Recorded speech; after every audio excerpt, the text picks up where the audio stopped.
Good evening, everybody. Welcome to You Create Art at Home. My name is Bess, and I'm here with your weekly sip and paint. Your chance to get creative. Creative. Why do I think that sounded weird? To get creative, to be inspired, and to be led down the road of, I don't think I can paint. I'm not very good at art. And for me to show you, actually, you can surprise yourself and you are so much better than you think. So I know that this little trilogy was started for the WI, which is the Women's Institute in the UK. And we've done 2 paintings so far. Week 1 was this little one, and it's our trilogy from Greece in Santorini. So week 1 was this beautiful chapel. Week 2, which, huge apologies for those that were here last Friday, the internet just completely cut out. Apparently there was an issue which I found out subsequently, there was an issue in the local area where Telstra took out something to do with uploading cables. Anyway, whatever. It sounded like the whole of our district went out. So apologies, but I did come in on Thursday, was it? And I repainted and refilmed the second part of this. So I know when we were doing it, it stopped about where I was painting the lock on the door. So I painted it into 2 parts. So if you have not painted these 2 paintings, you can do so on the replay. You can catch up. So if you go to You Create Art at Home and go to videos, you will find the videos there. And these are done in 2 parts, okay? So, sorry, this one is done in 2 parts. This one was first, this one is done in 2 parts, and then today is a blank canvas. So we're going to end up with 3 beautiful pictures for our trilogy. Pam is in, here we go. If you've just arrived, let me know you're here. Say hello, don't be shy, come on in, come on in. Now, David's come over to help me. We're going to try. David, I wonder if you can try. I want David to try and show me how to toggle my screens so that when I'm chatting to you, I'm in a big screen. And we're going to try and work out how I can toggle between the big screen and the little screen. We don't know if we can, but we're going to try it. And I can only really do it when it's live so I can see how it goes. So while everybody's here, I'm just looking to see. Oh, we've got Anna. Hello, we've got Sylvia. Looks difficult. Ha ha ha. Oh yes. But you know me. If you can paint a Highland cow, or you can paint with a spoon or a fork, then you can paint this. I have faith in you. Plus, we've had 2 weeks of really good practice. We've had this beautiful church, so we know how to do the church. We know what the colour palette is. We know how to paint the beautiful flowers. We've done it twice. So all we need to do is stick in a chair. How hard can that be? I don't think so. It can't be. We've got Linda in from Eloggan. Good morning, Linda. We've got Helen. We are just having a little play. I don't know if this is working or not. If it's not working, we will abandon it for tonight. But I did have some comments that said, is there any chance, Karen, you could be on the big screen? So we're just trying to work out if we can. And if we can't, that's okay. Do you think it's a no-go, Deeps? Yeah, no go. All right, well, that's fine. Let's just go back to the way we were and we will start. So our paint palette is the same as last week. Do you think I'm still on? The paint palette is the same as last week, but I have yellow for my chairs, okay? We are going to go nice and slow. It might be a tad over the hour, so bear that in mind. And for those of you that have done the cooking class earlier, you're going to be exhausted with all your activities by the end of it, all right? But we're just going to go nice and slow, work things out, and see where we get to. So if I can show you, can't see myself, but I'm hoping that you can see this. Okay, there's my colour palette. We've got the pink and purple, we've got the blues. You can see my paint went when I painted that. We've got white and we've got yellow. I don't have any green, but I need green. So let me just get a touch of green. I missed the green on the thingy. So I'm just going to get some green out. And that's for the back of my flowers. All right. So do we have I could do with finding out from you guys, again, if you're all painting acrylic. Is anybody tonight new to this whole 3 paintings? I could do with knowing that, because if you are new to the whole 3 paintings, then I'll help talk you through all the colours and stuff. If you've done the other 2 paintings, then to be honest, you're as excited as I am to get this done. And this is so being framed and going in my house.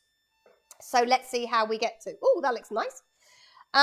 Okay, so just checking on I'm hoping also that the internet goes well. I've checked my internet here. I've got good internet. I know Karen from Come and Cook, who did the WI cooking class just a minute ago, had really patchy internet. But I have checked mine. Mine's looking good. So hopefully we're all good to go. Okie dokie. What? That's me. Hello, me. I don't know what's going on. My husband's amazing. Okay, so I need to have a look at that picture there. We're going to start off, as always, sketching out and dividing our canvas. So I do want you to be patient tonight. I want you to have fun, of course. It's all about fun. If you're coming in from the WI or from the UK, then it's going to be an early morning. Well, it's not so early, 10 o'clock in the morning. If you're here on a Friday night, then Friday night. It's been funny because David's had a day off today, so it feels like it should be Saturday night, but he had a day off today. All right, so here is the center of my canvas, right down through the middle. Do you remember when we did the house? We went just off center. Do you remember that? That was the center, and we went just off center. Well, we're going to do something similar with this one, but the house on this painting is to the right. So here's my center line here. And I'm going to go, I'm just having a look at the picture at the same time. I'm going to go about, so if I put a dot there, if I put this brush there, if I put that brush there, that's my center of my canvas, okay? So I'm going about 1 centimetre to the side, to the right-hand side. And I'm going to go down, if I put another brush there, you can see the center of my canvas on the cross. I'm going to go down about, so it would be 3/4 of the way down. So it's halfway in the bottom corner. Ready? So I'm going 1 centimetre across, and then I'm going all the way down to about 1/4. All right, so it's quite a long line. Remember, we're only sketching, so just a little bit of watery blue is all you need. Can't see the canvas. You can now. Okay, beautiful. Hopefully you can all see. Fantastic, fantastic. I have started painting. Can you all see that? Give me a thumbs up. Give me some love. We are good, I'm hoping. Good job, everybody. Okay, so we've done our first blue line. I now want you to do a horizontal line that joins that line there. Weird, it's gone super, super watery. So let me just get a little bit more paint on it. I don't know why that's better. So we're just sketching in. This is the bottom of the wall. This is the corner of the building. We're not going to put in the line that goes that way because our chairs are going to go there. So take it up 2 centimetres and do another horizontal line. That is the little wall in behind. Okay, you've got to imagine that the building would go from here into the corner. Okay, shall we paint it in? We can, but I'll tell you what I'm going to do is I'm going to suggest you put more white on your brush than blue, because if we paint it super blue, when we put yellow, the chairs are going to go green. So if you want a line just to see, I'm going to hold it up so you can see where it is. But I mean, it will dry when we paint the yellow, but I just don't want the chairs to go green. So I'm going to hold that up so you can see I've gone from the corner into pretty much the corner of the canvas. All right.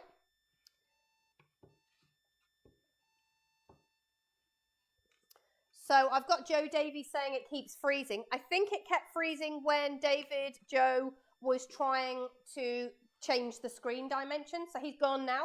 We've given it up for tonight. We wanted to try. Needs a bit more of a Google, I think. We need to work it out a little bit more. But anyway, we tried. That's all we can say. But you shouldn't be, or it's just your internet. It might be just your internet because I have got no screen dropouts here. So what happens on my streaming live computer, on the computer that I use where I'm reading all your comments, is that it tells me if any frames drop out. So the other day when I said, oh my goodness, I had 60% dropping out, I have no frames here dropping out at the moment. So we should be okay, all right? Mum's saying patchy here as well. Oh my goodness. Wow.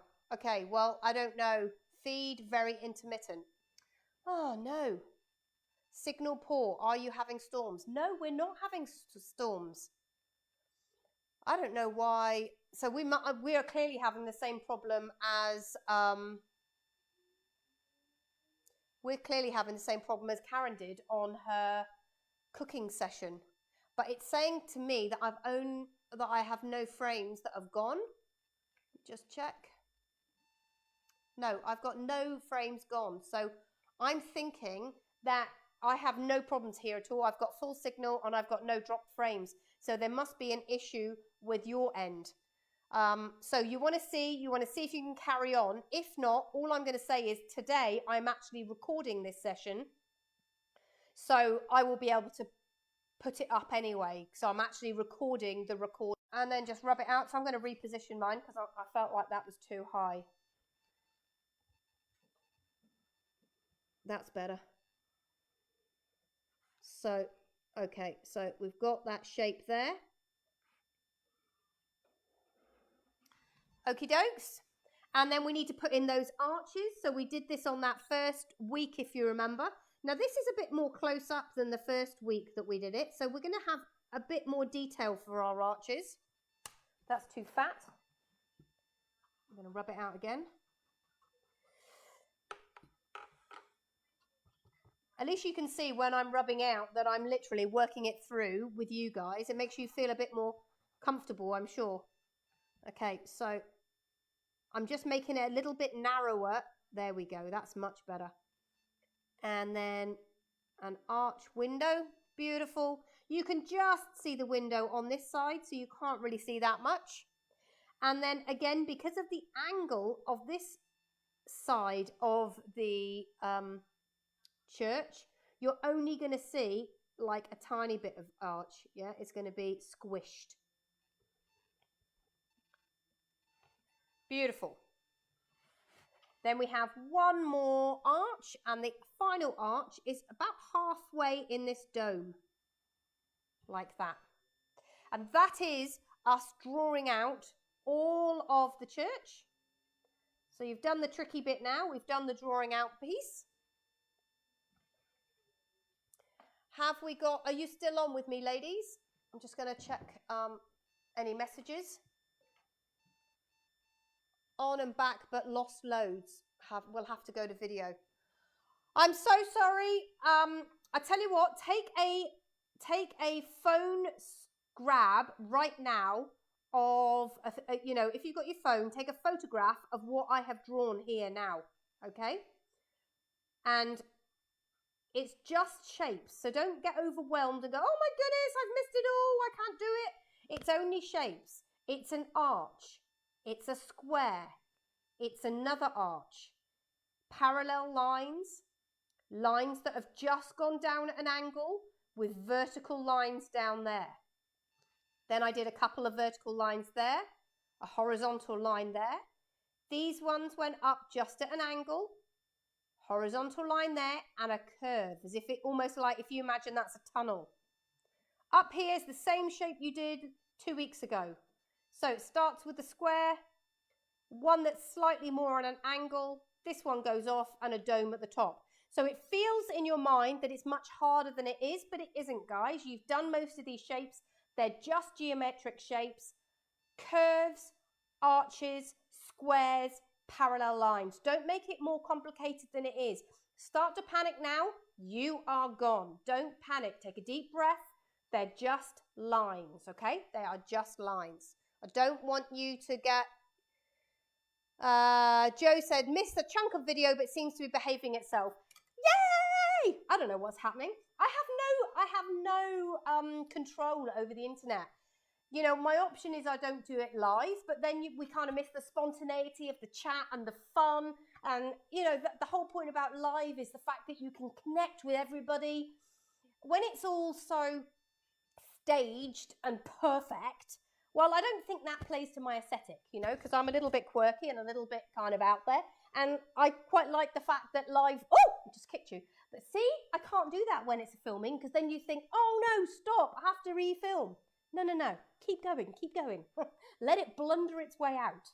So if you can bear with me, I can bear with you. How does that sound? I will not let you go. I will walk with you side by side, hand in hand, and we will get there together. How does that sound? Hopefully you're all back on now, guys. I know it looks like I've lost a few of you. We're down to 9 viewers and we started with 20. So some of you, I'm sure, will come back again. Others, it's a step too far and they've gone. And I can only apologise for that. Okie dokie. So we are going to go to the next stage now, which is to put in the horizon. And in this one, we've got a beautiful bit of land. And the land sort of hides in behind the church. And it's kind of just like a cliff in the distance. Look, it doesn't really matter if you don't have the perfect shape, which means our horizon line from the sea is actually just beyond that. So we want it to look like it's a little peninsula sticking out in the sea in the back. Sylvia's still here. Thank you, Sylvia. I'm glad. Hopefully Pam's still here. She might have got stressed out with it all. Hopefully not. I'm hoping my mum is still there. So I'm just slowing the chat down so that you guys can make sure you've got all your lines in. I might hold it up a bit closer so you can see everything. Don't panic too much. It's literally just a few lines. Mum's still here. Good job, Mum.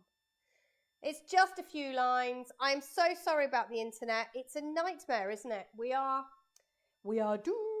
But anyway, I'm still going to carry on. And like I said, I am recording this. So because it's being recorded, it will go up anyway. All right? And you won't have all the bits and pieces missing. Okie dokie. Right. Well, we're going to let that dry a tiddly bit. And we're going to come down here. Are you ready? I know it's not my fault. I know. Thank you. We're going to do a table. We're going to do a table. Okay. How to do a table. So the table is going to go right in this part here. Okay. And it's oval. We can't really do a circular table because you're kind of looking at it on the side. So spin your hand to get an oval. If you need a practice, find a bit of paper, spin your hand, and you'll find that you can do an oval quite neatly. Don't forget, you're going to paint it in. So it doesn't matter if it's not perfect. Don't try and do this. If you try and do this, look, then actually mine isn't too bad. But often you end up with like a really wobbly line. It is so much easier just to spin and go, all right? So I'm going to spin and go. Ready, here we go. 1, 2, I'm doing this to get the size. I don't want it to be too big. I don't want it to be too small. So spin, spin, and go. So that's my little table. All right? Off you go. I know you can. Thanks, Sandra. It's getting better. Brilliant. I'm pleased about that. I am happy about that. My husband came back and he's been checking. I know he'll be on the phone. He probably, every time I'm on live, he says he never relaxes. He's always ending up watching it and stressing out that it's all going wrong for me, dear of him. Okay? So put your table in, everybody.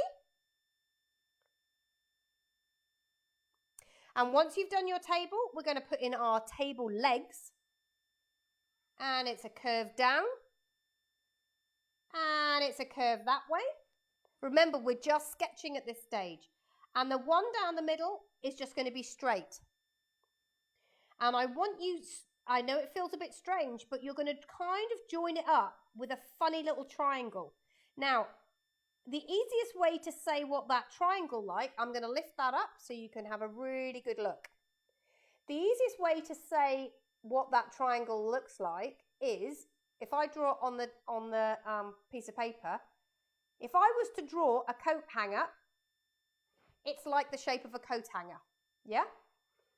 Without the hook, obviously. So that's that shape there.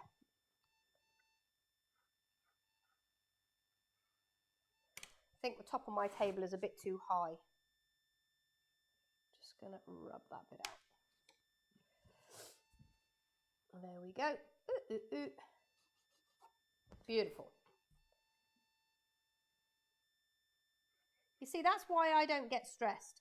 I don't get stressed because ultimately you can rub it out, you can repaint it, you just position it as you go. It's not hard. It's not as hard as you think sometimes. Okie dokie. Okay. Now I want to wash my brush because we're going to draw the chairs in yellow. And we're going to sketch them in before we draw them perfectly. Okay, let me show you. The easiest way is to do the back of the chair first. So, one line down and it jots in just behind our table. Okay? And then let it go a little bit lower. If you decide you don't want to do chairs, you don't have to, but give it a go. It's not so hard. Then the second one, it's probably about 2 centimeters wide, maybe 3. The vertical line stays vertical. But the horizontal lines are going to be the same angle as your window. So, putting it in. Now, this part of the chair here is higher than this part of the chair. So if I show you, look, there's my brush running from the top of that chair there, but that chair there is lower. Okay? So that the back of that chair is lower. Then I want you to put in 2 more stripes. 1,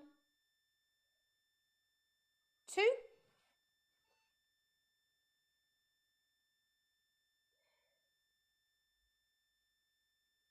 That's a great bit of advice.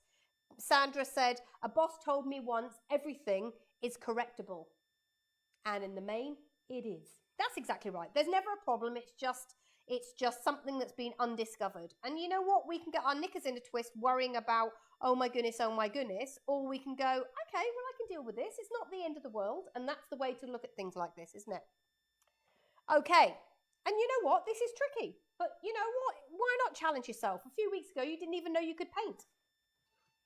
So the seat, for the moment, the easiest way of saying how to draw the seat is to think of it as a diamond. So watch me. I go down that way and out this way. I'm going to go behind the table. So I'm thinking of it as a diamond, but a shallow diamond.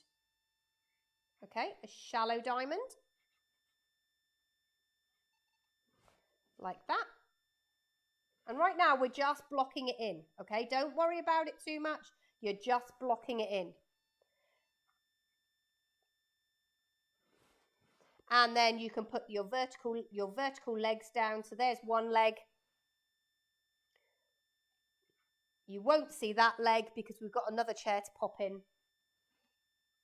Oh, I picked up orange there. I don't want orange on my brush. Okay, so I'm just going to leave it like that for now. And now I'm going to put in my second chair. And my second chair is here. So the vertical goes down.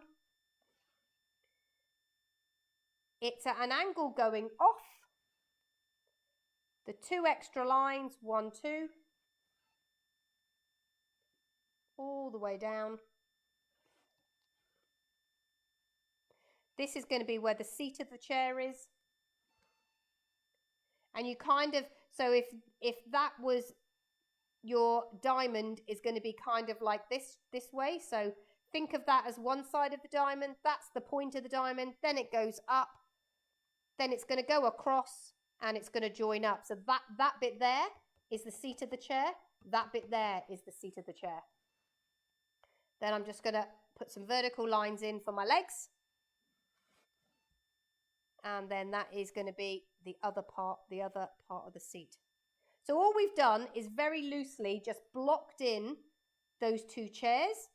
so that we can see where they go before we paint. Now, if you've managed to do that, people, then you have done the hardest bit of the painting, okay?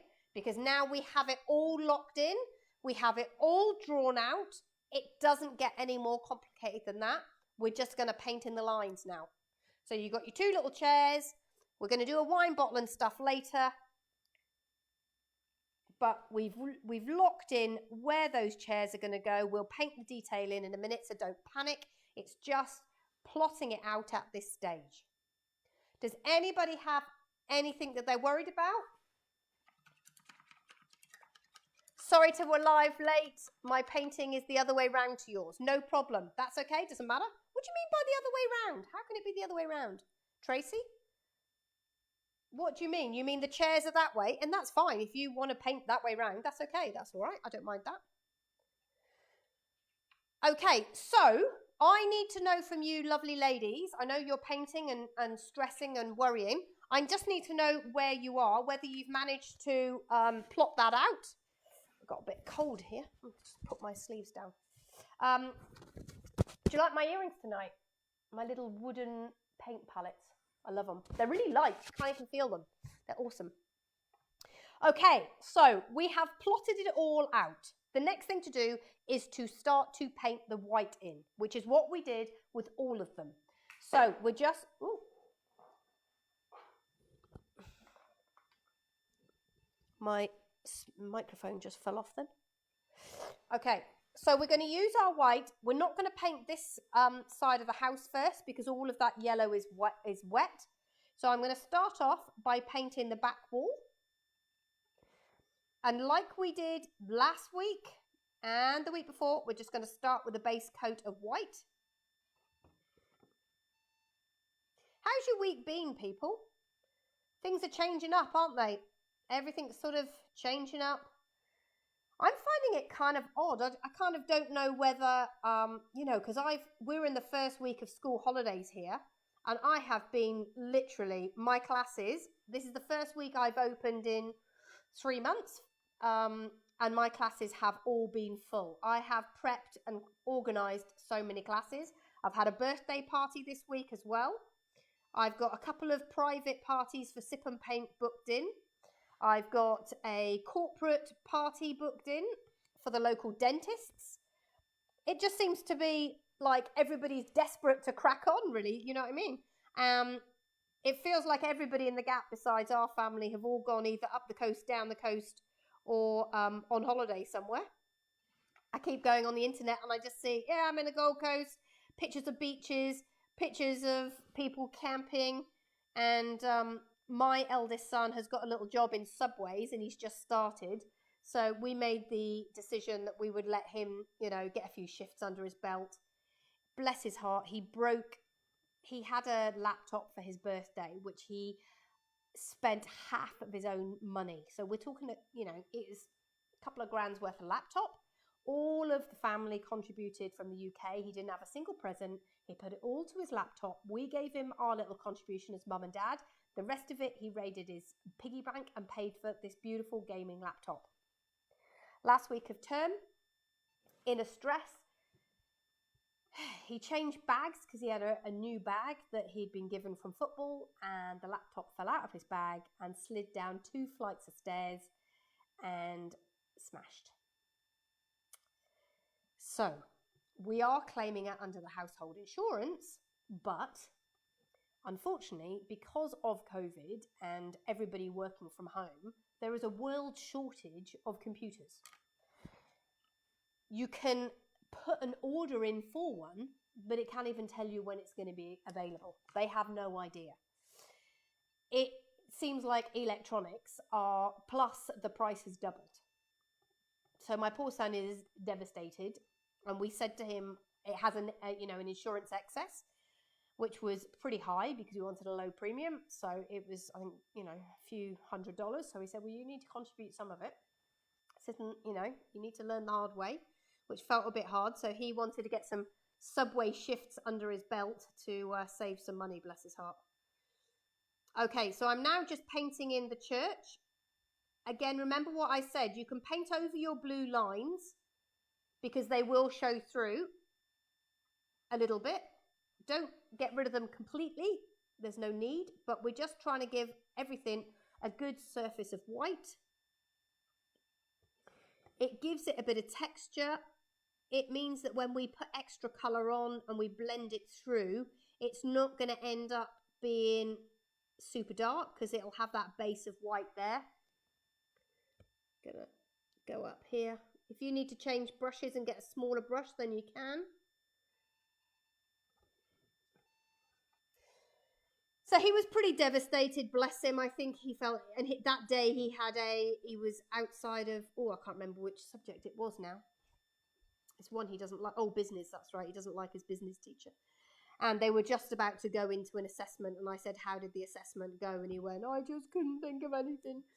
And yeah, obviously he was then probably thinking how awful it, you know what it's like when you've got to tell your parents, that you've messed up. I remember when I first crashed our car.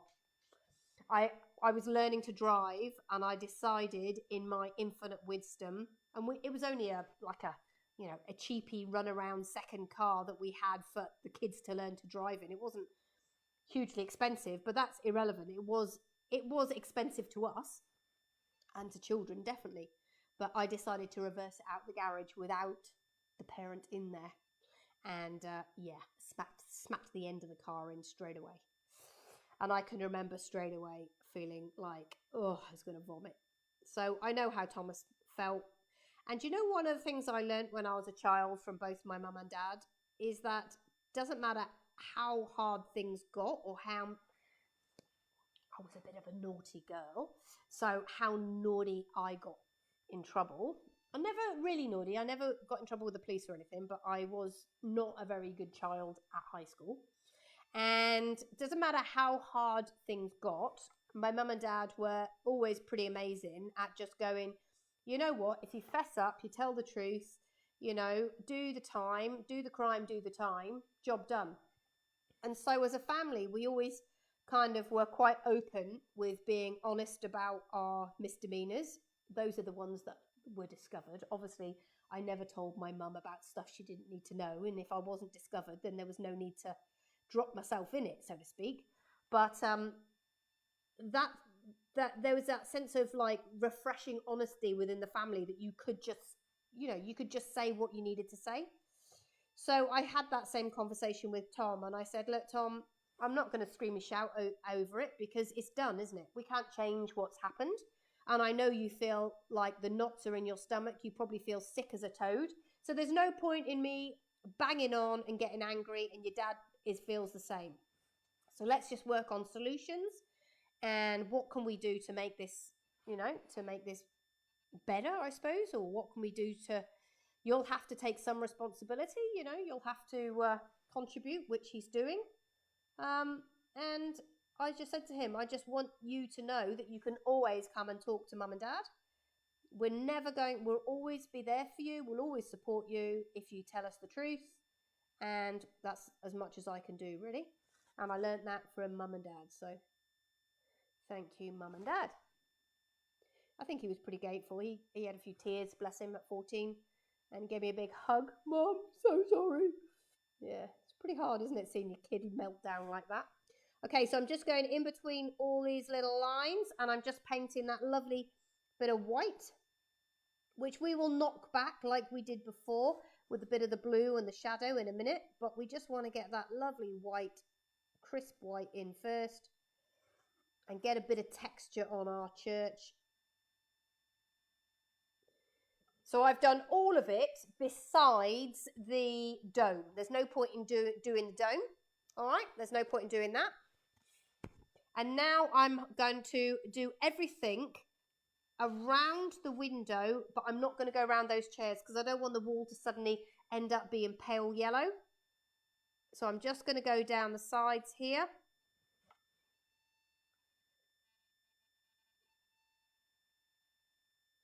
Super careful around that chair. I really don't want to smudge it. Underneath, just go super careful around the chair if you can. Awesome. Along the window, up the other side, beautiful. And then down that side, up the top. So I'm just literally painting white. I know this shows up quite well because it makes the canvas look a bit more creamy so you can see where I've painted. So we've just added in all of that white. I'm now going to carefully try and go between the slats without making it go lemon. I don't need to paint that bit there because we're going to paint the seat in a minute. So I'm just painting the little bits of wall that would show through, which is between those slats of the backs of the chair, like that. And, oh, I just dipped it in green. So I don't want to do that. And just the tiny bits that are showing. Don't need to worry about that. That's a seat. That's a seat. But there is this slither here, which is literally a slither. So I'm literally just going to try and drag it down without trying to smudge the yellow. That'll do. And then I'm just going to paint the side, because this is the house, I'm going to just paint the side of my house too. All the way down. Just to get that layer of white on, and I'm going to do the top as well. Beautiful. So I'm going to lift that up so you can see. Just put my finger in all that. Yep. Okay, so you can see, I'll show you between the chairs. You can just see I've just gone in between the slats there, tiny little bit in between the chairs there. I've done the side edge and the top edge where the house bit is, and then down the side of the window, and then all the bits around the church and the wall. Okay, so that's our first layer of white, and we're going to let that kind of set and dry. And while it's doing that, we're going to move back to doing our sky, our land, and our water, so that that's going to all set and dry a little bit.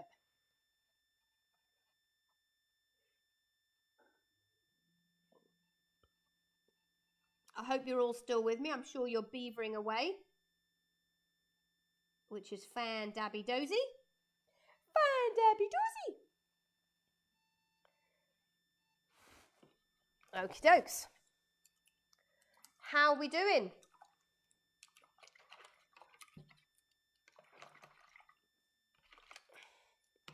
So actually, today is a special, tomorrow is a special day. Tomorrow is my 1 year anniversary for being in my studio. So on Thursday, I had a birthday party in here after my 2 art classes for kids. And the birthday party was for a beautiful girl who I teach on a Friday, and her name is Lily. And a year ago, which was on a Saturday, I did her birthday party, and she had a slime party.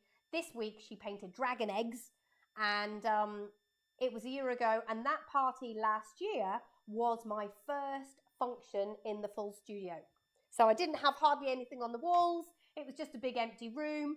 Oh, just knocked you. But it was my first studio. It was my first. Ooh, let me just square that up. I've just knocked you. I'm probably putting my boob in the paint. That's better. All right. Sorry about that. Okay.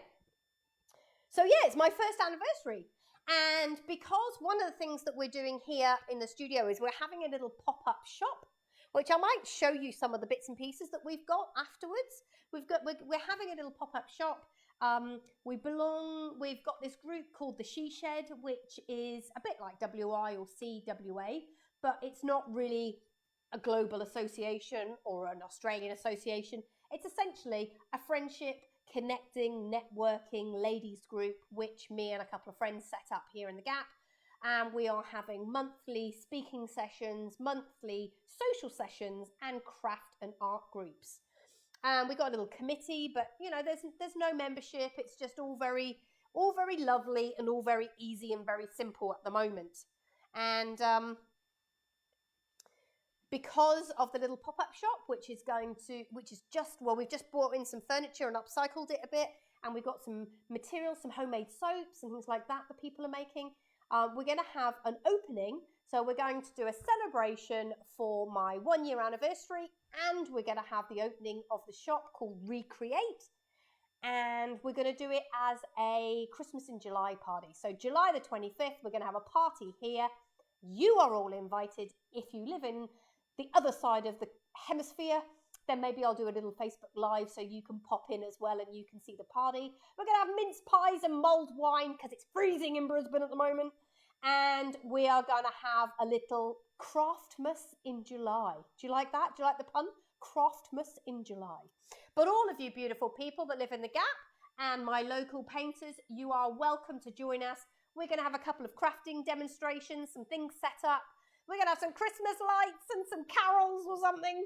And because that's what balmy people do in Australia, because we all feel like we need a winter Christmas, all of us expats, which we don't get because it's always 40 degrees and stinking hot when it's December. So it is very popular in Australia to have a Christmas in July. So we're having Craftmas in July, and it's going to be celebrating 1 year of my studio and the opening of Recreate, the pop-up eco craft shop, which is super exciting. Thank you, Anna. Happy anniversary. Mum, I wish you were here too. I wish you were here too. Feels like you've been on every journey with me with all my studios. My mum helped me set up my studio in St Austell, which was tiny whiny. And then I moved into a big studio in Bodmin called the Warehouse Art Centre.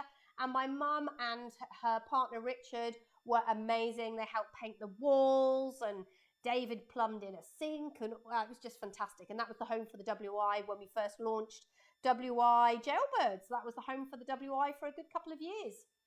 All right, enough talk. That started to dry. You guys are definitely up to speed, I'm sure. Okay?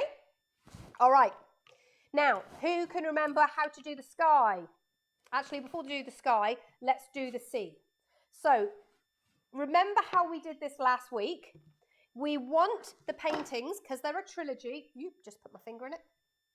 Because they're a trilogy, I'm just going to move that to the side. We want the colour of the sea to be the same. So do you remember this is how I did it last week?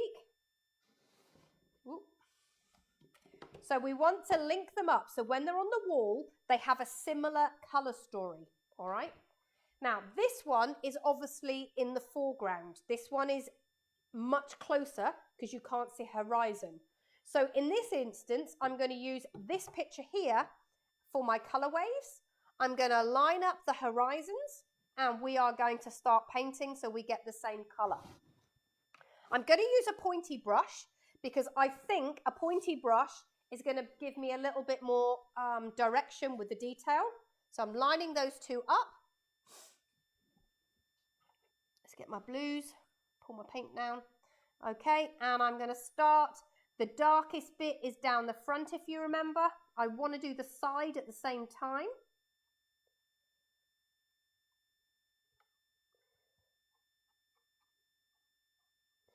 Be careful of the edge of your church, so you might have to just turn your brush around just to go down those straight edges, but then flick it. Remember, paint horizontal so that it helps to give the indication of water.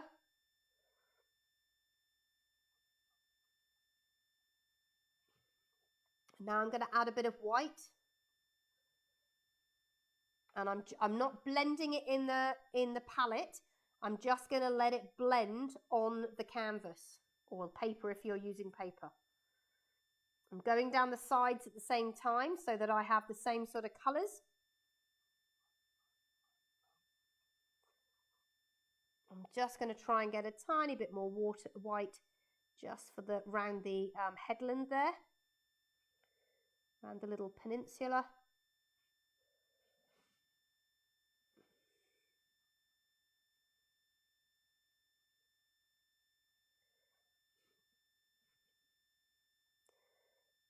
Just concentrating as I go around this little bit here, around the top of my little jutted out bit of church.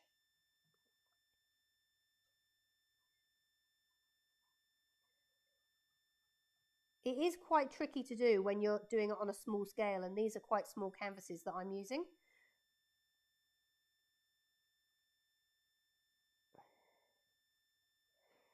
just need a tiny bit more blue on this bit, so I'm just going to streak over a little bit more blue where the white has gone a bit too light. I'm just going to put some dark waves across. Now, I know the other two paintings I used a palette knife. I'm not going to on this because there's hardly any water. So as long as I drag some paint across and kind of not mush it in, it's going to look a bit like it's been knifed. If you want to, you can use the back end of your paintbrush, and that will give you a similar sort of texture to a palette knife. It'll just scratch it across. So you can do that if you want to, but I'm not going to get my palette knife out for that tiny little bit. All right.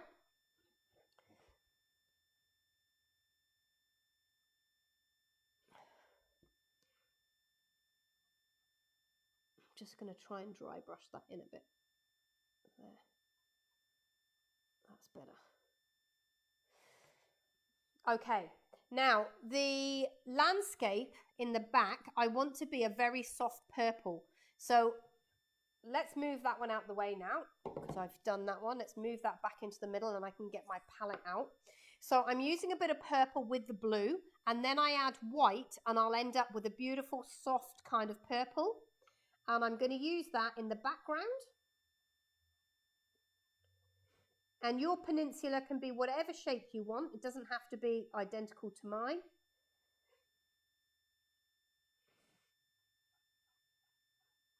So I'm just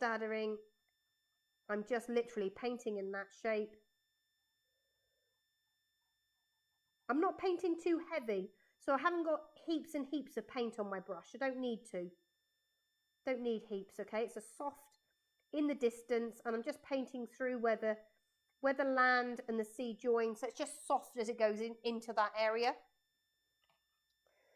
I'm going to get a tiny bit of green and mix it with the blue and the purple, and it should end up being a kind of muddy brown green.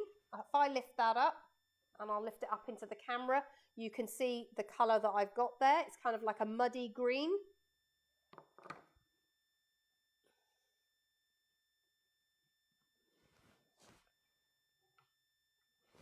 And I'm just going to add a little bit of that muddy green into my purple. So I didn't want to paint all with green because I want it to be really in the distance. So I'm just adding a bit of that muddy green in with that purpley colour. And that's enough to say, yep, that's grass, or in the distance, that's land, without it having to be putrid green, yeah? Nice, subtle, just a tiny hint of green in that hill.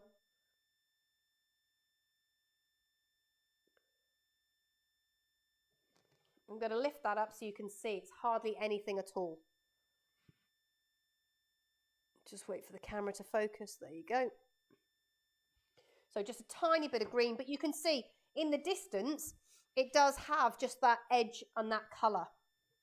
Try not to make your hill too perfect in shape. Try and let it have a few kind of knobbly bits, cliff edges, and you can add a bit of a few rocks that go off the peninsula on the shore, on the edge there. If I hold that up, you can see I've just done a little bit of rocks going off the end. Okie dokes. How are we doing for time? Oh my goodness, we need to speed up. I'm being far too casual. All that internet stuff has lost me. Okay, so we're going to paint in our roof now. And again, I'm going to use this painting. So you need to use your painting as reference, okay? Get your painting out if you've done it, if you've done the other ones. If you haven't, don't worry. But if you have, just get it out as reference because you want a similar colour blue. Straight away, I can see that's too dark for mine. You want it to be a similar colour blue so it has the same, it doesn't jar. If you want to frame these together, then you want it just to have the same sort of colour story, okay? So I'm adding a bit of dark on both sides of my dome. Then I'm going to pick up white on my blue brush and I'm going to paint the middle.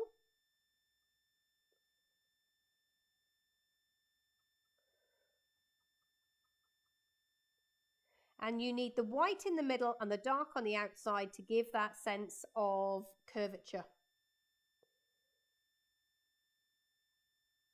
And if you don't feel like you've got enough dark, then you just dip in and get some more, okay? Just dip in and get a bit more. Whoa, not that much.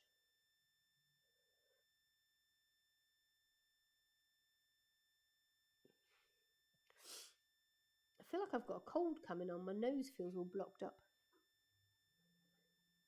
Thomas had a cold this week, and then did Daisy this morning. She had a sleepover last night, and she did a craft class here with my gorgeous friend Diana Briscoe, who is an ex-high school teacher, and she retired in March, and she is now going to be working here at the studio with me. She's offering teenage classes this holiday, so she did a felting class today, and my daughter did it, and she's doing a junk journal class next week. And she's going to be running the pop-up shop, which is quite exciting. Okay, then that darker blue, the same colour that you used for the roof, we're going to paint the windows.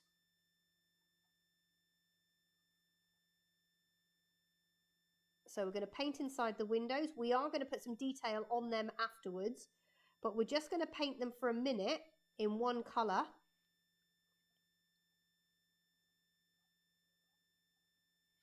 And that arch there.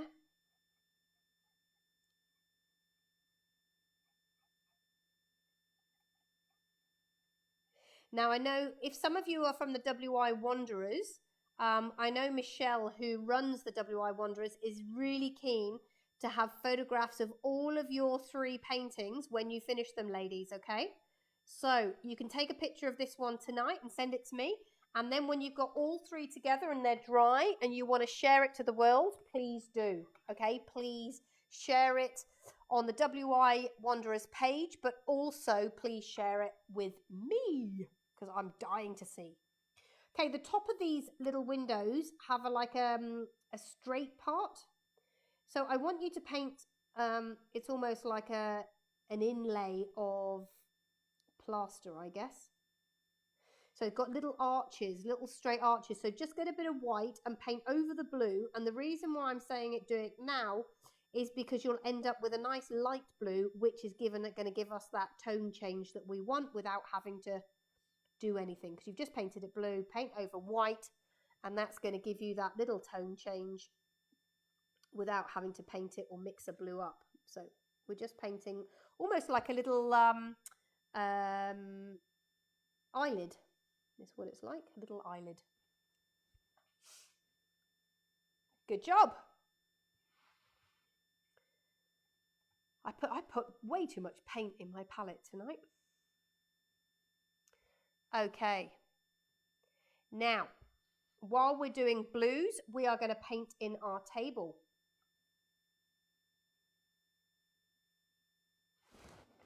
This is just a base colour, so we're going to paint in some detail afterwards. So I'm going with quite a dark, rich colour blue. Nice, deep, ultramarine colour.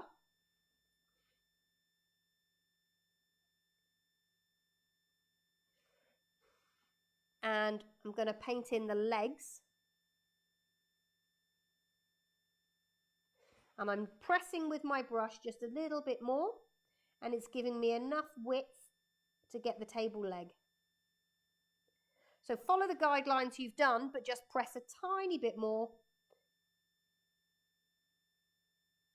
and that will give you the width of the wood that you're looking for without having to paint and overpaint.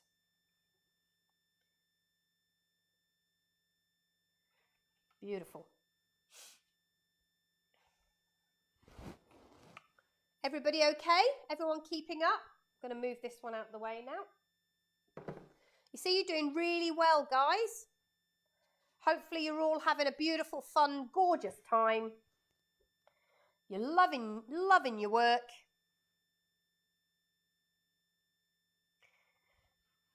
Okie dokes. Now, because this window is 3-dimensional, it has a recess. What do I mean by a recess? Do you remember how we did the recess in the door to make it look like it goes down and then we created shadow? It's going to be the same thing. So you do another vertical line parallel to the line you had before. This is the indent of the window. And I want you to paint that a kind of pale, dusky purple colour. Same sort of colour that we painted with our shadows when we did them last week. You don't have to go all the way to the top because we're going to have flowers that come right over that part of the window, which is fantastic. I'm making it quite watery because I want it just like a soft, shady blue, shadowy colour. And I'm going to paint it down the bottom, but again, don't worry about it too much because we're going to put a window box on there. There's going to be a window box of flowers, so that's going to fill up all of that corner.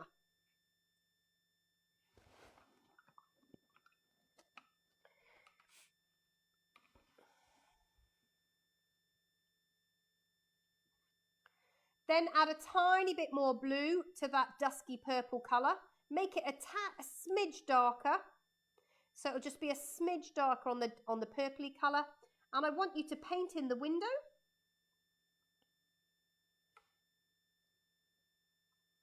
And we're going to paint the window frame towards the end. So we want to paint this in and get it to dry.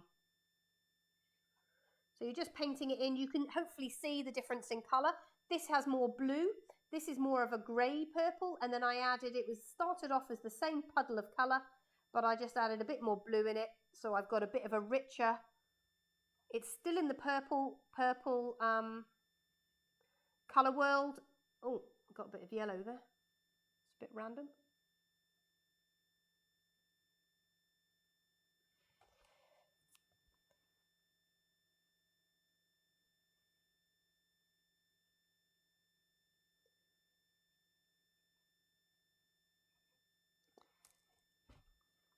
Across the bottom, up the side, and that's the window painted in, ready for in a minute. So that's just a little bit darker than that other side, and that's prepped and ready to go. How are we doing? I have no comments, so I hope you haven't left me, gorgeous friends. I have no comments, so I don't know if I'm on my own again. I could be on my own again, in which case you'll all be watching this tomorrow. I'm so sad about that. Okay, never mind. Keep going, Karen. Keep going. Keep feeling positive. Keep feeling positive. Okay, we're going to do our sky. And our sky is just that watery blue. So it's the water that you've got in your pot, the same as we did it before. Smush it around. It's just that beautiful watery colour. And add some white. So you're just looking for a really soft, pale sky. And we're going to put our clouds in afterwards. So use the water from your water pot as a base. And then add, I'm going to flip this the other way like I did last week. Was cutting out, but you're catching up. Okay. Trying to keep up. Okay, thanks, Mum. Don't want to keep you for the whole day, do I? So I'm trying to, but I appreciate that at least there is 2 people still with me. I'm happy with that. I know it's a struggle, but you know what? Anna said to me, so I taught Anna's kids this week, and she said, but I love it because when you go too fast, Karen, I can't think about it too much and I can't stress about it too much. And I just have to keep doing it. And all of a sudden, I realise I've done it and boom, I've painted a painting. And I think that was quite good bit of advice, actually. I never really thought about it. I always think that maybe I'm too boring. And because I'm too boring, I don't want to be here that long. In case you're like, oh, for God's sake, would you please get off and go home? And so I always think, oh, yeah, I need to shut up. Okay, I've made it a tad darker at the top. I'm going to flip it back the other way. You're drinking tea and eating toast. Yum! That sounds lovely. I had one of these days, and I said this a couple of days ago on my lunchtime Facebook. I have no shopping in. I still don't have any shopping in. I still haven't been shopping. I just can't be bothered to go shopping. And I know as a mum I have to, and I just have to do it. But I just can't be bothered. I'm so tired. I've worked so hard this week. And I just don't have it in me to go to the supermarket. So when it came to, and when I say I've got no shopping in, there's no butter in the fridge. There's no bread in the bread bin. There's no snack bars. There's some bits of fruit, but I bit into one and it had a bit of a skanky bruise. I mean, literally, we are talking lean, people. And then it comes to tonight and I'm thinking, oh my goodness, I have not been shopping still. How am I going to give dinner for everybody? Out comes the 1 jar of pesto I have, some risotto, some arborio rice, good old ham, good old peas, and I did a pea and ham risotto. Found some wraps, put some cheese and some garlic in between them, put it in the sandwich toast, made carne garlic bread. Boom. It's fantastic. It was lovely. Had some leftover soup from the week, which was roasted vegetable soup. Used that as my bouillabaisse sauce where I put my pesto in. You'd never know we didn't have any food. It was fit for a king. What's even better is I got heaps left over to make arancini. Beautiful. Thrilled, thrilled, thrilled. Okay, so my little chit chat means that you're all caught up, and that's why we do it. So you've got your sky done. I'm just going to let that dry a little bit before I put my clouds on. And now I'm going to come down here and do the floor. Now, just because it's tricky, I want to try something else. I have never done this before. I don't know if I can do it. Bear with, bear with, bear with. So I want to try and make, I'm going to blend it here. I want to try and make a colour for crazy paving. I know, you're all going, what is she on? So yellow and orange mixed together. I'm going to put a tad of green in there, and I'm hoping to get a kind of terracotta-y brown colour, which I've got. Add a splodge of white, and we've got mustard, okay? So I'm going to knock it down with a bit of purple.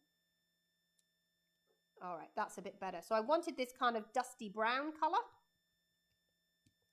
So just go over that again. It's orange and yellow. And that will give you your terracotta-y colour. I'm knocking it back with a bit of purple.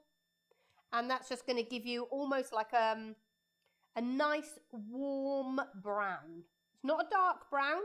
It's a warm brown. Now, why don't you watch me and let me make the mistake while we do this? So I'm thinking with the crazy paving, and it's like it's one of those homemade taverna floors, yeah?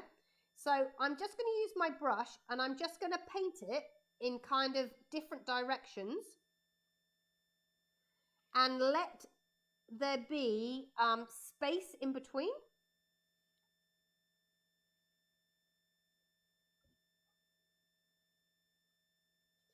And you can have big strokes and little strokes.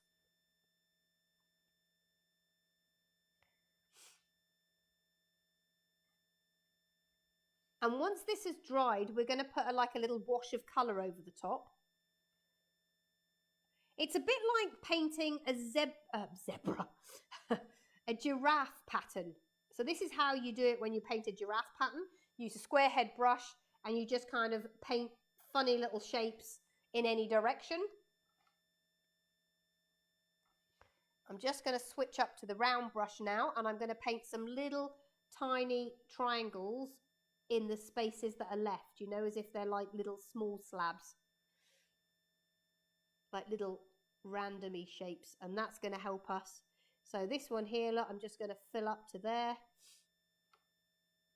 Here I'm going to put in a tiny little pebbly one there, another long one there. So I'm just, where I was left with some space, so too much white space, I'm just putting in some irregular little tiny shapes to give that kind of crazy paving. Don't forget to keep on going down and around the sides as well if you're painting your sides. So that paving's going to go all the way down the corners, which I'm going to just get around the bottom there.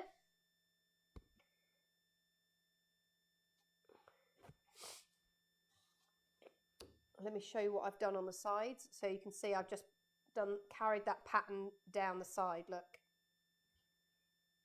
So I'm just going to do the same here. Just carry those slabs down.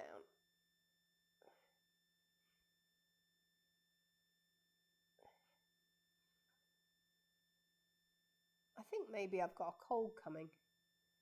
David said I was a bit flat today. He said, what's the matter with you? You're normally really excited and bubbly when you've got art class. And I was just feeling a little bit, not much energy actually. And I'm now listening to myself getting more and more bunged up.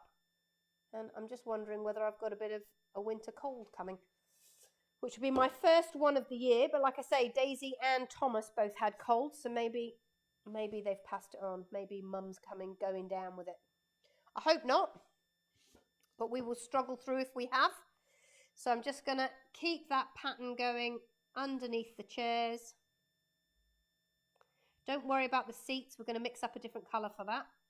Make sure you got it going to the back wall of the,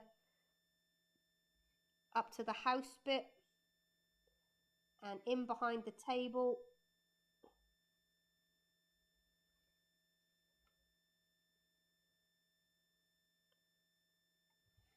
Beautiful. So that's my kind of crazy paving.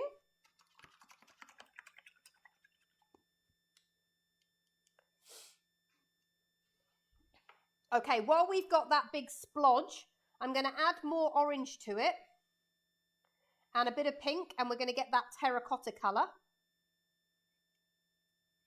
Orange and pink, get that beautiful warm terracotta pot colour.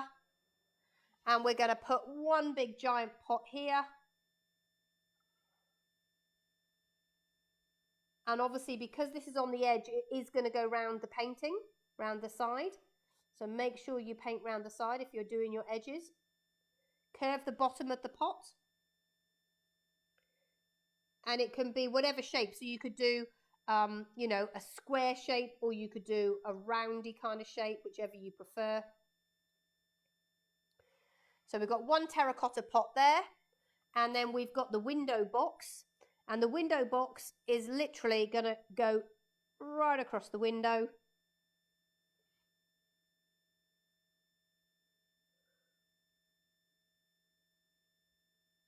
Leave a little bit of that edge blue showing, because that will show how it sort of slips into the recess. And you want to come just proud, which means just lower than the edge of the window that you drew, because then that means it's sat on the window ledge itself. Now I've left that little bit there intentionally because I'm going to paint that purple as a shadow. So that bit of the window box is purple and going into shadow.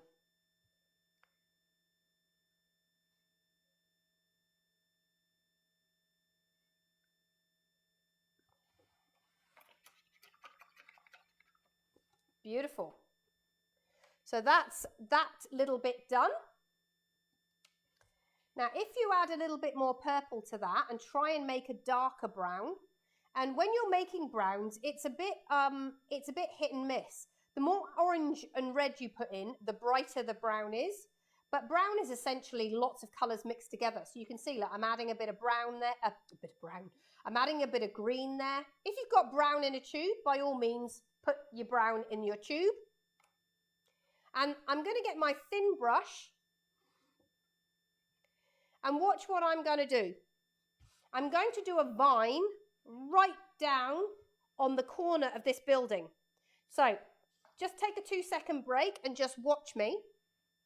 I'm holding my brush at the end of my brush, holding it at the end, because that stops me. If I hold it here, I'll start to try and draw.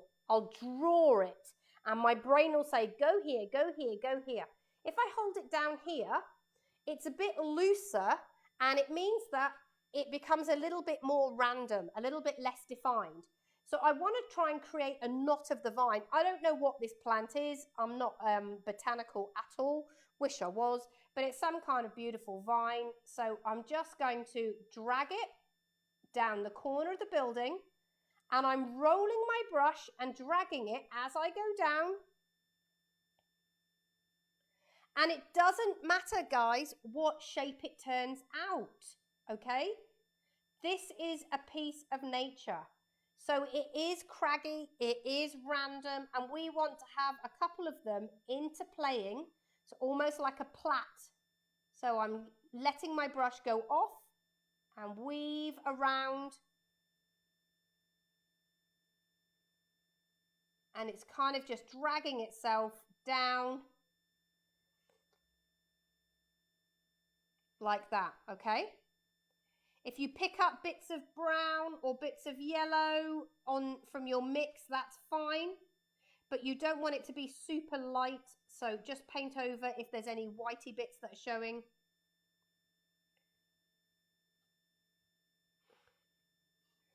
And then I'm just going to paint a little bit of purple over the top of the one in front to make the other one recede and go backwards.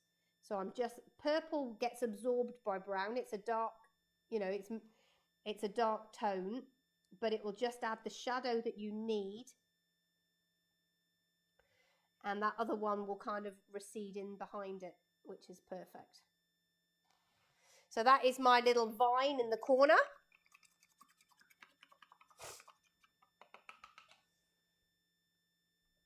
Okie dokie. All right. So we've done our vine, we've done our floor of our base coat. I'm now just going to add a little bit of that blue. Remember, we used that really sort of watery blue colour just to, let's have a look. Makes it easy when we talk. So we're just going to add some of the watery blue bits just to give some shadow on the dimensions of our church. Okay, it's exactly the same. It's not very much. You've done all the hard work. So looking at our church, we're going to have a little bit of shadow here on this bit here, and this is to make it look like it's curved. So I'm just adding a little bit of watery blue shadow on that bit there where it's curved. This bit here, because it's a recess and it's in behind the bit that's protruding.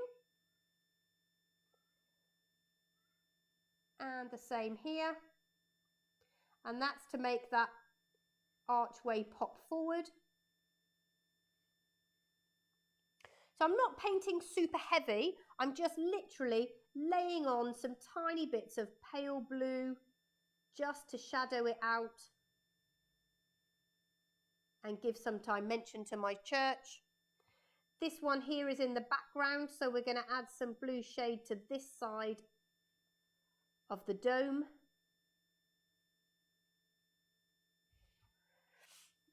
A tiny bit under the kind of lip area of the church. Just enough. Just enough. That's a bit too much there, so I'm just going to use my brush and paint it into the white. Enough just to give a bit of a colour.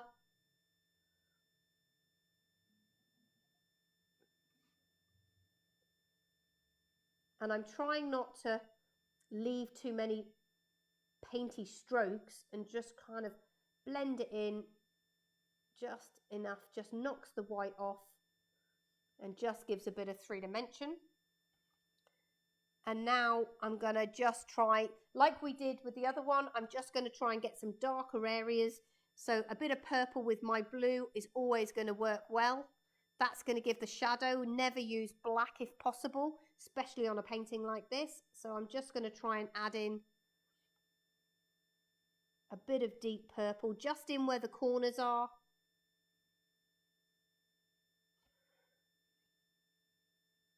And behind that pelmet there. And underneath there.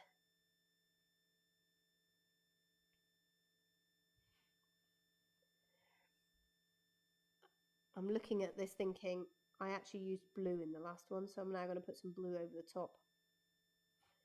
Look at your last painting and use the colour that you used in the last painting. I didn't use purple, I used blue. So I'm just changing to blue.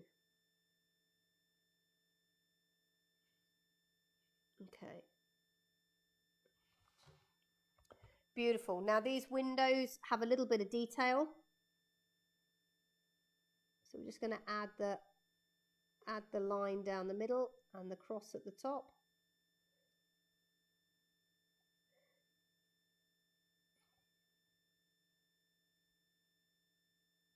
Steady hand with this is required. No two ways about it.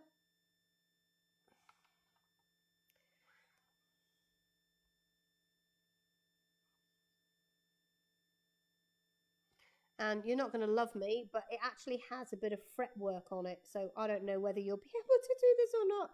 But give it a go if you can. It has a kind of like a bit of a latticey effect. So I'm just kind of stroking it across. I'm not going to try and do all of it. Just enough to get that kind of latticey look. So I'm just literally just doing a few little crissy crosses.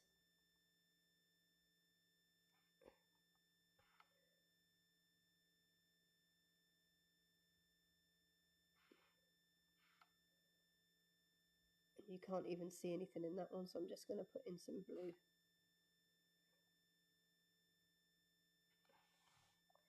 Okie dokie. So that's my church. Mum, I'm not going to forget this time. I'm going to put my little dome in on the top, because I forgot that last time.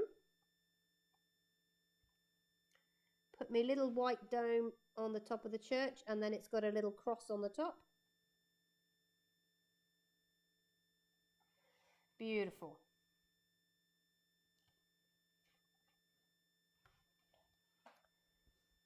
Awesome.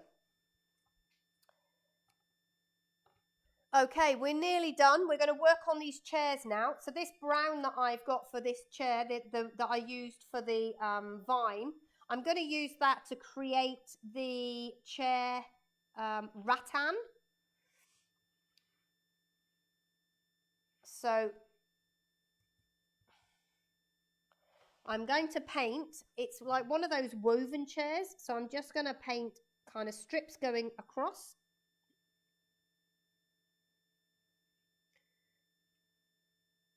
And I don't think you have to worry too much about which way the rattan goes, but it kind of goes into the middle. So once you've painted your brown on there, find the center part of your chair, like there, and then you can just kind of paint like a star.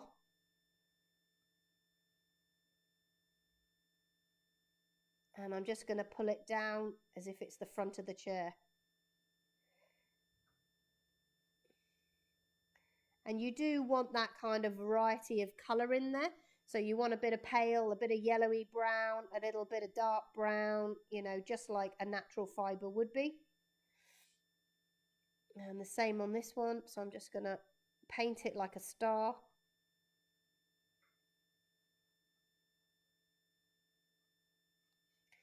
And then add a bit of white. I think I just picked up a bit of blue there. Add a bit of white, pull the white out.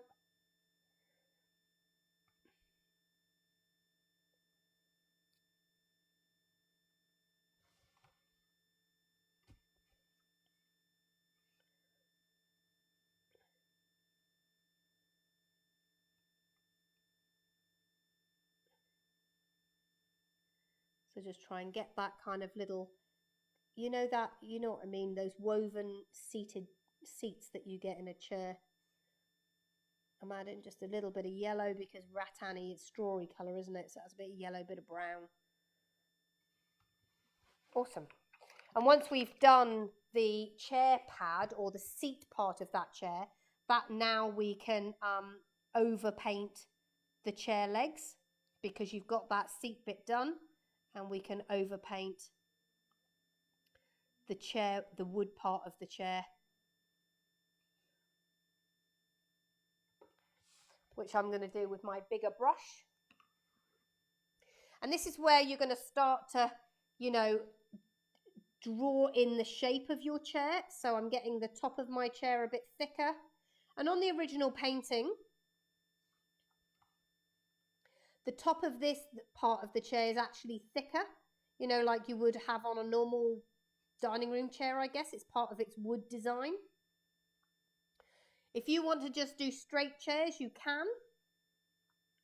Don't have to be that complicated. So I'm just widening up all of my yellow bits, making them just a tiddly bit wider. We did the hard work in drawing it, so it's all laid out for us. That back part of the chair I'm going to keep narrow, but I'm going to get this bit stronger and this bit stronger, and the leg stronger.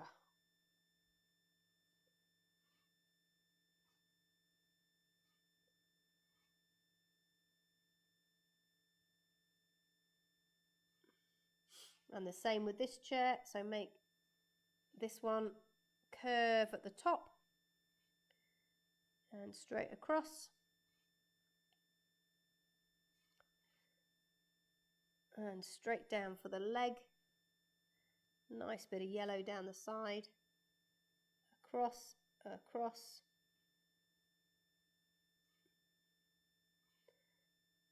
I've got a bit of blue showing through there, so I'll make sure that I've got that covered up.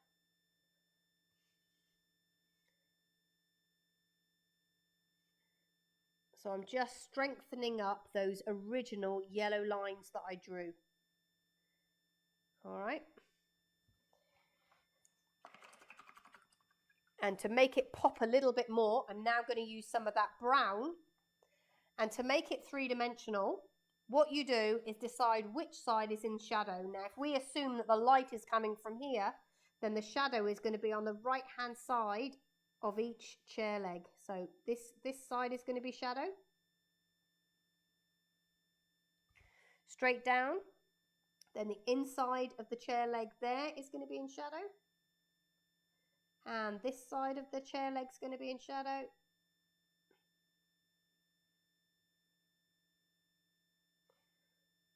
Tiny bit there, tiny bit there. And you just play with that to create kind of the dimension of the chair. So it just helps to make it look more three-dimensional. And these sort of things seem like they're really difficult, but it's just knowing where your light source is. Once you understand what light does in paintings and how it creates shadow, or, you know, when things are in light or dark, then it's quite easy, because as long as you've got it in the same as doing lettering, when you do lettering, as long as you've got the shadow in the same place each time. So if I put shadow on the back of this chair, then and shadow this part, then you immediately know that this is the back of the chair and the light is coming from the front. And I'm just kind of streaking the brown over the top of the yellow.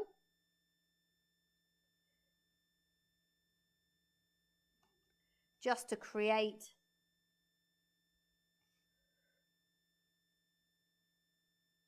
a little bit of darkness.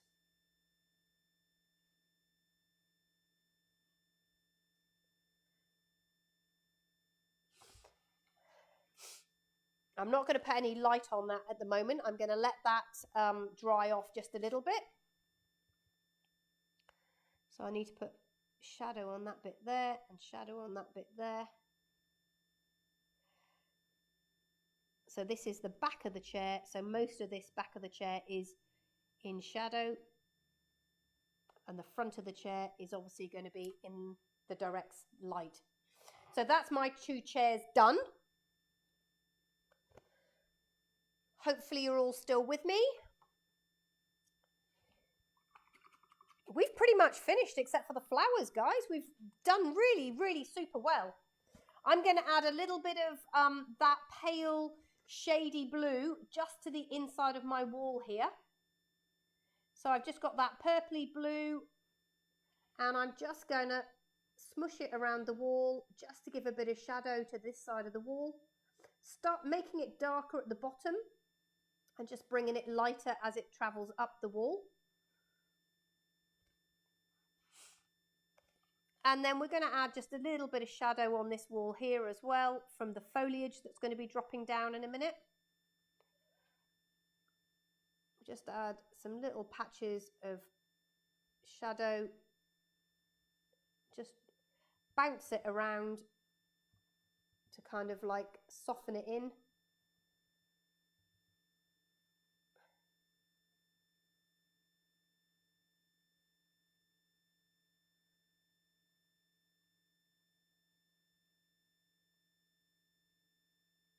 Try and get a little bit of shadow through the chair, would look pretty cool. See if I can get it between those gaps, as if it's just kind of the shadows running in behind.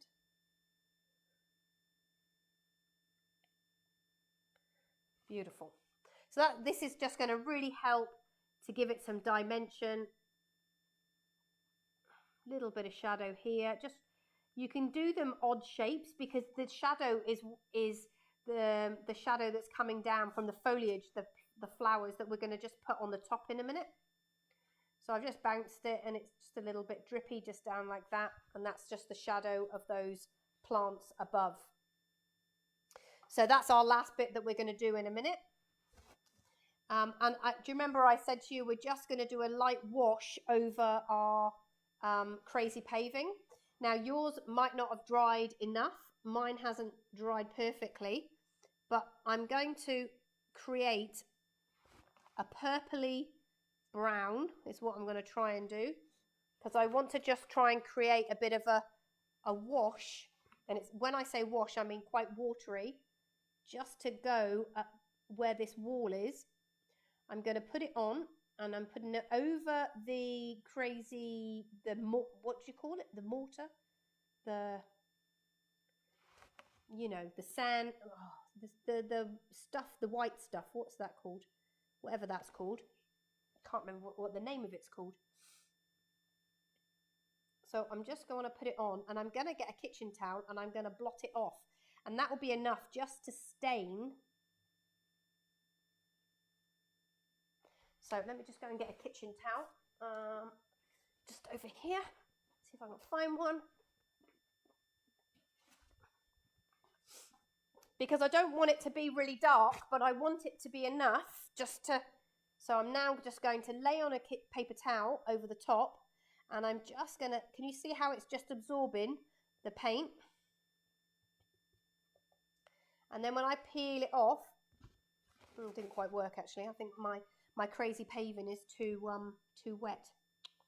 That's annoying. Okay, well let's just paint the crazy paving back in. Okay, so what I've learned there is that your painting needs to be dry first, people. And mine just was not dry enough. And now I've got a right smudgy mesh. Okay, let's just get those pavers back in.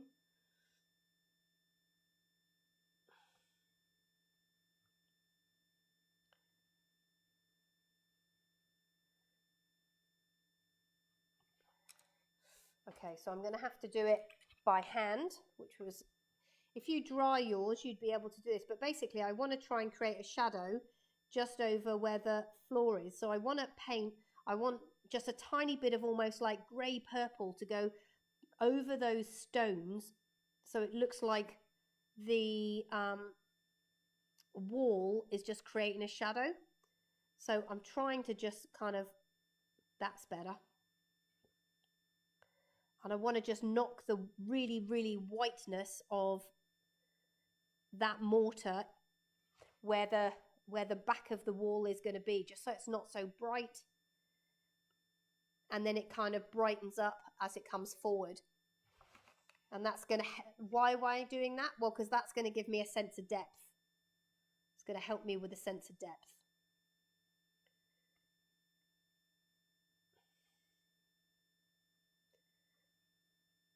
Just adding in a touch more different brown on those pavers at the front, again to provide a sense of a bit more detail in the foreground. And I still feel like it needs just a little bit more darkness just where that wall is at the back. Just going to paint it in a bit darker.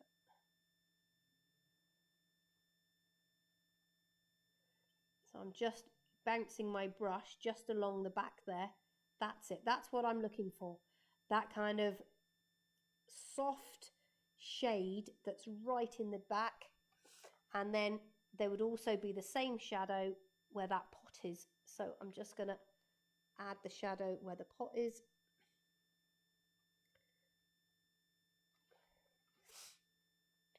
And then the same where this table would be.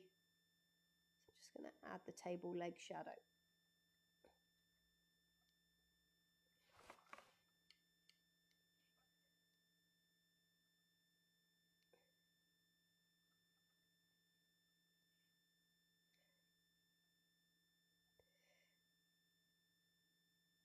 If you don't feel confident doing the shadowing, then don't do it. It doesn't, you know, it's not going to be the end of the world if you don't do it. But it does help just to give a sense of perspective. But, you know, it's not going to be the end of the world. And if you want to, you could just put another pot down the front and hide it all. All right. So finally, we're going to add a wine glass and a bottle on the table because they're having a beautiful, fabulous glass of wine. So I'm just going to do it quite simply.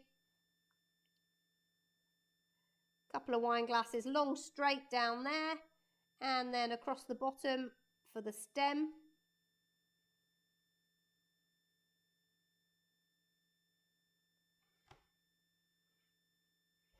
Now, I didn't bring red for my wine, so I'm just going to use pink, which I'm sure is acceptable. And the same in this one.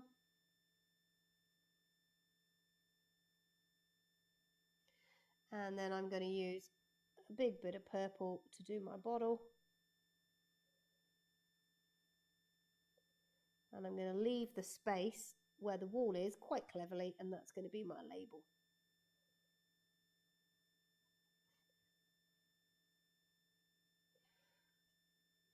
Add a bit of green to the bottle.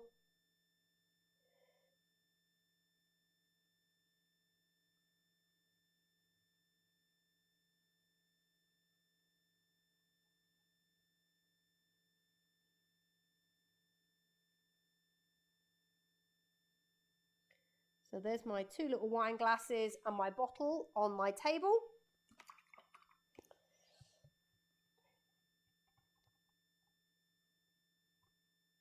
And now we've got the super easy bit, because you've all done this before, which is just doing the flowers. And the flowers are fun, aren't they? Because you just kind of blob them on. If this is your first time, then you'll be surprised how simple things like this can be. Just adding a couple of little lights to my wine bottle there. And I'm just going to try and create a nice deep little shadow on the table like that for the two glasses and the wine. I painted with blue, and now I'm just going to put, I painted with brown, and I'm just going to add a bit of blue over the top, and it will kind of make black without being too obvious.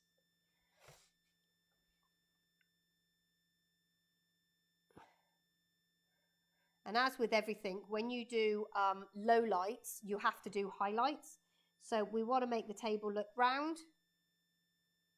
Then we just add a bit of highlight at the front and round the corner. And these are the same where you're painting anything. So, you know, if you're going to help to make things look dimensional, you need to add highlights and lowlights. It's just, you just have to. And that helps to create the dimension that you're looking for. So I'm doing the same on the chair now, just adding a few touches of highlights.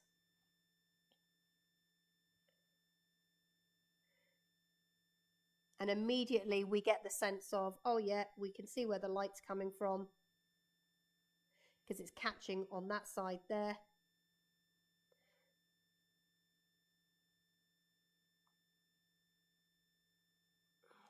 Add a couple more there. All right, so we are down to painting our flowers, which are exactly the same as we painted them before, all right? You can decide how and what, but I'm going to do it exactly the same. So I'm going to start off with the green. as my base, and I'm just popping it on. So this is my window box. Now I know some of you felt like it was easier to wait until it dried. So if you do feel like it's easier and you want to wait till it's dry, then go and get yourself a hairdryer, dry the painting off, and then you can paint it. And I know one of you had said to me, actually you dried it in between each color. And if that's what makes you feel comfortable, then go ahead. That's fine. There's no, you know, I'm showing you how to achieve the results, but if you have a better way that is more comfortable for you, then absolutely. So obviously I am not painting. I'm just using my brush and dropping those colors on.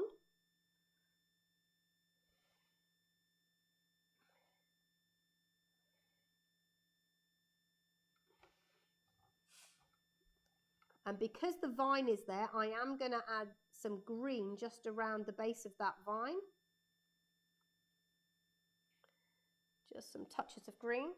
I'm going to mix it with the blue to make a darker green. I know before I've used the darker green out of the tube, but I got heaps of paint here, so I'm just going to mix up my own. So light green and blue, and you get dark green. You get kind of like an emerald colour.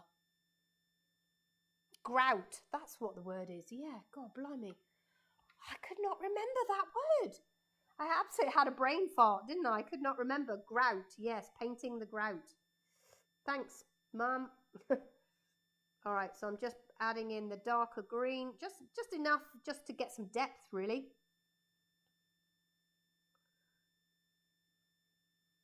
You want it kind of tumbling out over the terracotta pot.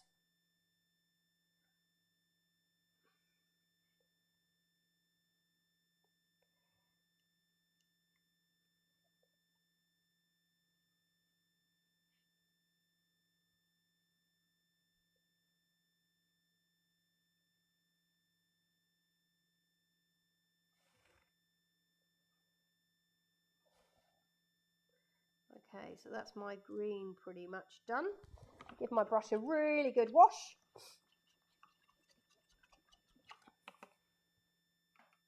And then we started off with the pink.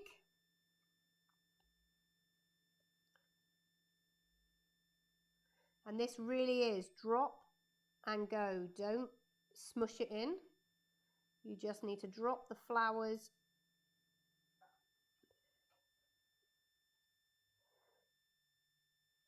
Let them drop down.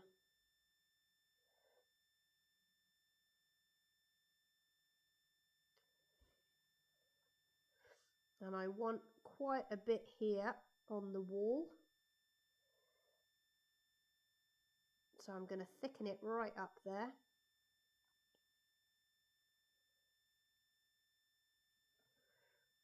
Tumbling down.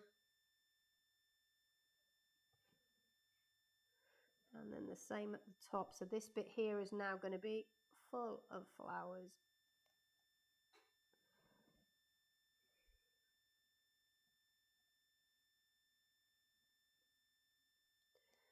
Tumble it down over your window.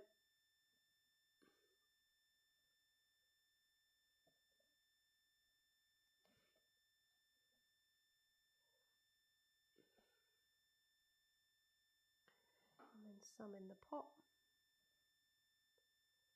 Woo! Nearly blobbed that right on my church. Flipping heck. Those sort of blobs I cannot save. That would have made me probably swear. But you're okay. You're saved. I didn't say the F and Jeff word. Would I say that? Yeah, I would actually probably at that stage. Let's be honest.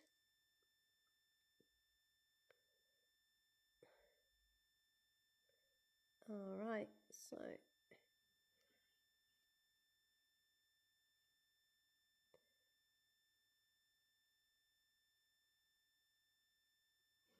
okay, now I'm going to mix purple in with my pink. And that's going to give me that, it's not as deep as the purple, it's still quite vibrant because it's got the pink in with it. And now we're going to add that in. So just find the gaps that are left and just sort of blob and let it do its thing.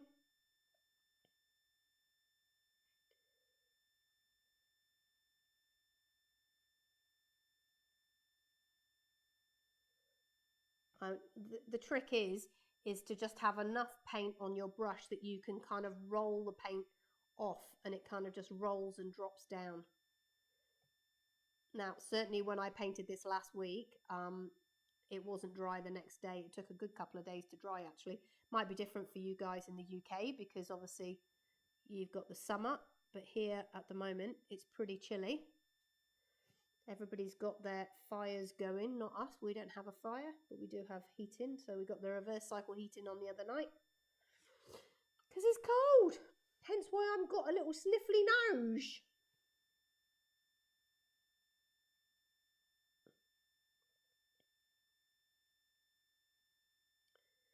So just dropping those on there. I'm going to let that go a bit lower there, I think. As if it's just, I haven't got enough on my brush. Just dropping down like that. And beautiful. Okay, now I'm going to wash my brush. We're going to go down Mr. Orange.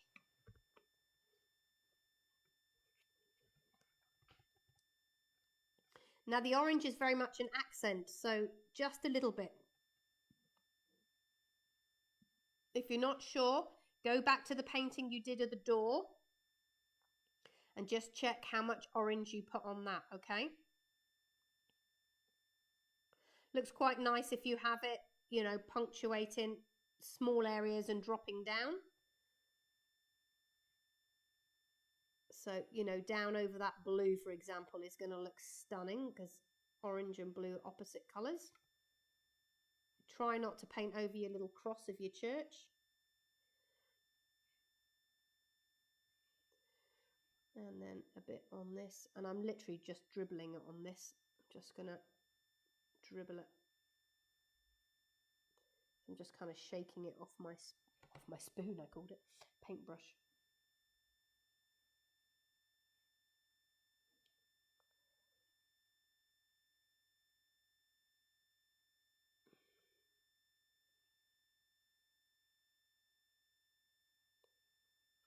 Okay, and then last but no means least, we're going to do our white. So I'm just switching my brush up, get my white, and I'm going to dot my white. And this is quite tricky because this white isn't very dotty. There. It's it's too thick, I think. I might have to add a bit of water with it. It's not wanting to drip. Let's add a bit of water. It will make it a bit more grey, but that's okay. It'll be easier to apply, I think. All right, so let's try this. Added a bit of water. Yes, that's easier. Perfect. So it needs to be a sort of consistency that it actually will drop down.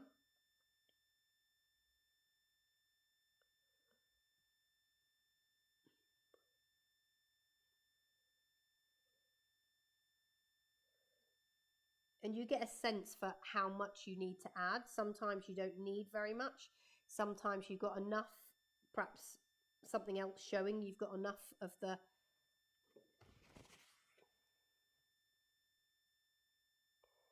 just see a puddle of water there, so I'm just trying to mop that up.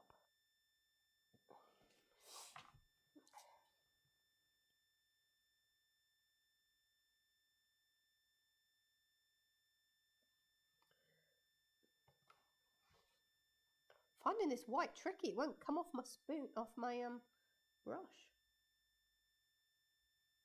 That's better.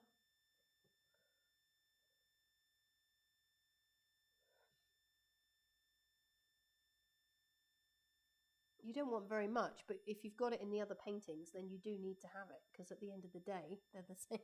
The idea is they're a little trilogy, aren't they? So you need to have a few bits if you're going to have it.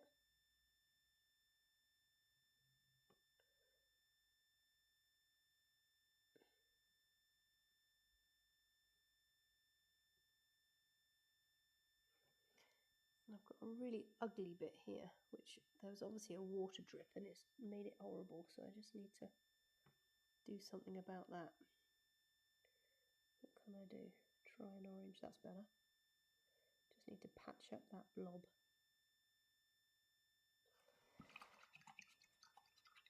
Beautiful. Okay, I'm just going to add a couple of white stripes or white bits to this terracotta pot here, just to give it a bit of glaze, and the same there, just to give it a little bit of roundness. I don't want it to be a highlight because it's not direct in the sun, but just enough though that it has a little bit of dimension to it. And then finally my clouds, which the sky is dry now, so exactly the same as we did last time.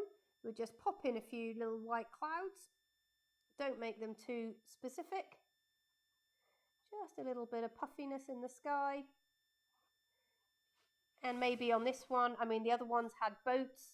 Maybe this one you might want to draw a little bird or something. Again, that's entirely up to you. It's your painting. I'll do a couple of little birds in the sky there. I want to add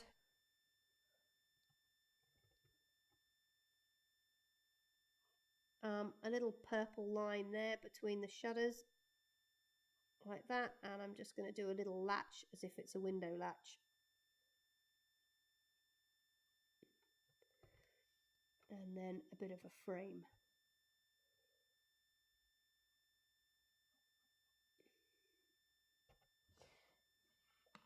And that's it. That's our painting. That's our painting completed.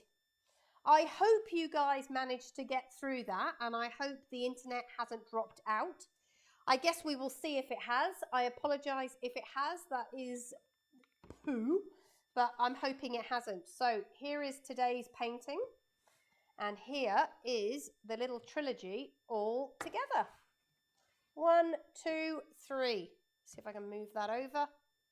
Let's move that out the way, and that one out the way, and that one out the way. Beautiful, there we go. So that's number 1, 2, and 3. You can decide how you want to frame them. Oop, just put my finger in the wet one then. You can do them however you want to do them. But that is your little trilogy of 3 paintings. Hopefully you've got through it. I will obviously save this recording for you.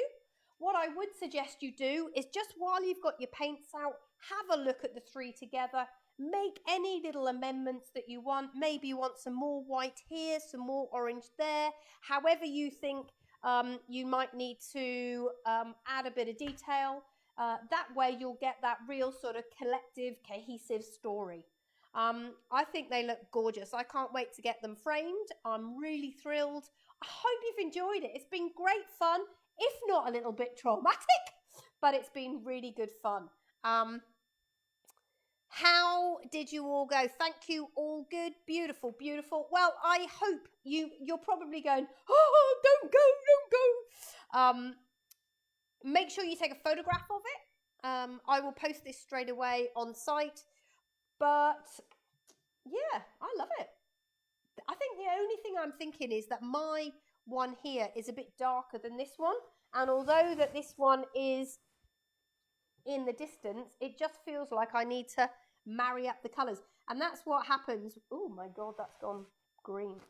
That's what happens when you paint at different times and you use different sets of paint. So you just have to... Okay, this is when you go, Karen, what are you doing, you numpty? Just want to add a bit more shadow on that piece there. And it just feels like it's not quite dark enough. So I'm just going to make this bit darker so that it has the same intensity of that blue. And you never kind of see that until you put them all together. But if they're going to be sat on a wall together, it's going to bug me no end if I don't sort it out now. So it just feels like I just need a bit darker. You probably can't see that. You're probably thinking, what are you doing, you balmy woman? But it just feels to me that it's just not deep enough in the blue category. That looks better already, just that tiny bit.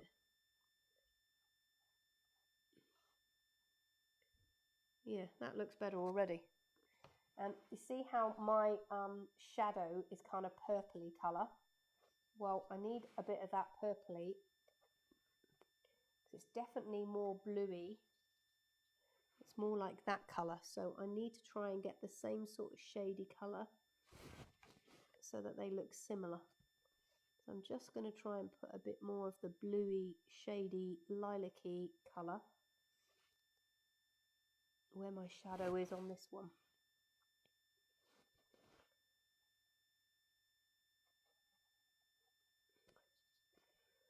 On all of these things, I mean, that's just me being a fussy pants, really. You don't need to do this at all. If you're happy with yours, then don't, because you'll probably end up spoiling it and going, oh my God, Karen, why did you do that? But, you know, when you get to be a painter like me and I paint all the time, I can't stand it when I can see, oh, I should have done that and I should have done that. And I still see that. Sometimes when I see paintings that I've painted for people and I see it on their walls, I think, oh my God, why did I do that? And that's, you know, that's just the way of it. See, I feel like I want to add almost an indent of lattice because I've got lattice on that one, but I know you couldn't really see it, but I am going to do it anyway. This is what you call artistic license. This is when you add in things that actually aren't even visible. And then I'm just going to add tiny bits of green just up through the coloured bit so that it's not so much of a stripe of colour, stripe of colour, stripe of colour. Anyway, you get the idea. You get the idea that you can just tweak them together so that they become a little grouping and that they have a similar sort of statement and colour story, and then they're going to look, you know, if you were to buy something like this in the shops, it would cost you like a few $100s. What a fabulous present to give somebody, you know, as a wedding present, a gift at Christmas. I just think it's beautiful. I think the paintings, whether you've been to Greece or not, are just stunning. They weren't that difficult. You might disagree with me, but anyway, that's where we're at. Beautiful. Fantastic. It's been great. You're very welcome. Like I say, I don't know what I'm going to paint next week, but I'm sure I will. And so I'll post that up. Have a lovely weekend. All of my videos, as always, are saved on You Create Art at Home. And I got a busy week next week. All my classes for holiday are full, which is exciting. And I got a couple of adult events coming up. I've got a corporate thing that I'm working on. And let me show you the shop. Okay, I'm going to take you on this one. So take a quick screen grab of that. Boop! I'm going to take you on this camera. Actually, I should leave that one up there and take you on the other camera. Oh, no, because that's the big one. Yeah, I'll take you on this one. All right. Flip you around. Where's flip? Flip. Okay, so this is going to be our shop. We've got some really cool vintage cards, which are made out of vintage books with funny little sayings. Really, really cute. They're lovely. We have got some packs of beads. We've got crochet bags, which I am learning to crochet, not very successfully, but Diana is amazing and she's been doing the felting today. We've got these beautiful homemade soaps and we're going to have jewelry. So this is going to be our little shop area here. We've just upcycled this unit, and this used to be an old unit from a science classroom. We've got baskets to put things in. Anyway, it's going to be super. And we've got this big cupboard here, look, that we're going to fill with shoppy shop stuff. And as always, that's the studio, all good and dandy. Alrighty. So I'm going to love you and leave you, people, and let you have the rest of your night to yourself. I'm going to go and have a much needed glass of water. I think I've lost my voice a little bit. Have a lovely weekend, and thank you once again for popping in. I'll see you very soon. Take care.